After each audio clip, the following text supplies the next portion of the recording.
ರಾಜ್ಯದ ಪ್ರಮುಖ ನದಿಗಳ ನೀರು ಕಲುಷಿತವಾಗ್ತಾ ಇದೆ. ಇನ್ನು ವಿಷಯುಕ್ತವಾದಂತಹ ಕಲುಷಿತ ನೀರು ನದಿಗಳಿಗೆ ಸೇರ್ಪಡೆಯಾಗ್ತಾ ಇದೆ. ಹೌದು, ರಾಜ್ಯದ ಪ್ರಮುಖ ನದಿಗಳು ಏನಿದೆ ಆ ನದಿಗಳ ನೀರೆಲ್ಲವೂ ಕೂಡ ಕಲುಷಿತವಾಗ್ತಾ ಇದೆ.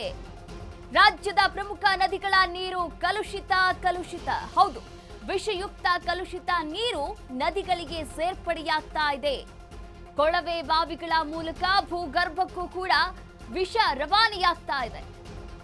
ಬೆಂಗಳೂರು, ಮಂಗಳೂರು, ಶಿವಮೊಗ್ಗ, ಮೈಸೂರು ಸೇರಿದಂತೆ ಮಂಡ್ಯ, ವಿಜಯಪುರ, ಕೊಡಗು, ರಾಮನಗರ ಸೇರಿದಂತೆ ಎಲ್ಲೆಡೆ ಕೂಡ ರಾಜ್ಯದಲ್ಲಿ ಹರಿಯುವ ಪ್ರಮುಖ ನದಿಗಳ ನೀರು ಕಲುಷಿತವಾಗ್ತಾ ಇದೆ. ಹೌದು, ರಾಜ್ಯದ ಪ್ರಮುಖ ನದಿಗಳ ನೀರು ಕಲುಷಿತವಾಗ್ತಾ ಇರುವಂತದ್ದು ಬೆಂಗಳೂರು, ಮಂಗಳೂರು ಸೇರಿದಂತೆ ಹಲವು ಪ್ರದೇಶಗಳಲ್ಲಿ, ಹಲವು ರಾಜ್ಯಗಳಲ್ಲಿ ನದಿಯಿಂದ ತುಂಬಿರುವಂತಹ ಜಿಲ್ಲೆಗಳಿಗೇನಿದೆ ಆ ಜಿಲ್ಲೆಗಳಲ್ಲಿ ಈಗಾಗಲೇ ಒಂದು ವಿಷಯುಕ್ತವಾದಂತಹ ಕಲುಷಿತ ನೀರು ನದಿಗಳಿಗೆ ಸೇರ್ಪಡೆಯಾಗ್ತಾ ಇದೆ. ಮಂಡ್ಯ, ವಿಜಯಪುರ, ಕೊಡಗು, ರಾಮನಗರ ಸೇರಿದಂತೆ ಬೆಂಗಳೂರು, ಶಿವಮೊಗ್ಗ ಈ ಎಲ್ಲಾ ಜಿಲ್ಲೆಗಳಲ್ಲೂ ಕೂಡ ರಾಜ್ಯದಲ್ಲಿ ಹರಿಯುವಂತಹ ಪ್ರಮುಖ ನದಿಗಳ ನೀರು ಕಲುಷಿತವಾಗ್ತಾ ಇದೆ. ಕಲುಷಿತ ನೀರು ನದಿಗಳಿಗೆ ಸೇರ್ಪಡೆಯಾಗ್ತಾ ಇದೆ.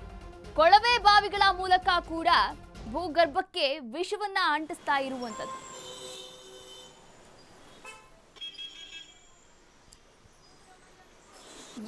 ನೀವು ಕೂಡ ದೃಶ್ಯಾವಳಿಗಳಲ್ಲಿ ಗಮನಿಸ್ತಾ ಇರುವಂತದ್ದು ಬೆಂಗಳೂರಿನ ರಾಜಕಾಲುವೆಯ ನೀರಾಗಿರುವಂತದ್ದು.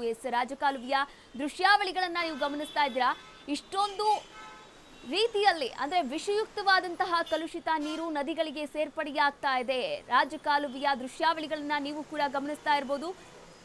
ಅಶ್ವವೇಗ ನ್ಯೂಸ್ನಲ್ಲಿ ಬೆಚ್ಚಿ ಬೀಳಿಸೋ ಸ್ಫೋಟಕ ಸುದ್ದಿಯನ್ನ ನೀವು ಕೂಡ ನೋಡ್ತಾ ಇದ್ದೀರಾ. ರಾಜಕಾಲುವೆಯ ನೀರು ಎಷ್ಟು ಕೊಳಕಾಗಿದೆ. ಇಂತಹ ನೀರು ನಾವು ದಿನನಿತ್ಯ ಸೇವನೆ ಮಾಡುವಂತಹ ನದಿಗಳ ನೀರಿಗೆ ಸೇರ್ಪಡೆಯಾದ್ರೆ ನಿಜಕ್ಕೂ ಕೂಡ ನಮಗೆ ಯಾವ ರೀತಿ ಆರೋಗ್ಯ ಸಿಗುತ್ತೆ? ಇನ್ನು ಶ್ರೀ ಗಾಳಿ ಆಂಜನೇಯ ಸ್ವಾಮಿ ದೇವಸ್ಥಾನದ ಪಕ್ಕದಲ್ಲಿ ಹರಿಯುವಂತಹ ರಾಜಕಾಲುವೆಯ ನೀರಿನ ದೃಶ್ಯಾವಳಿಗಳನ್ನ ನೀವು ಗಮನಿಸ್ತಾ ಇದ್ದೀರಾ.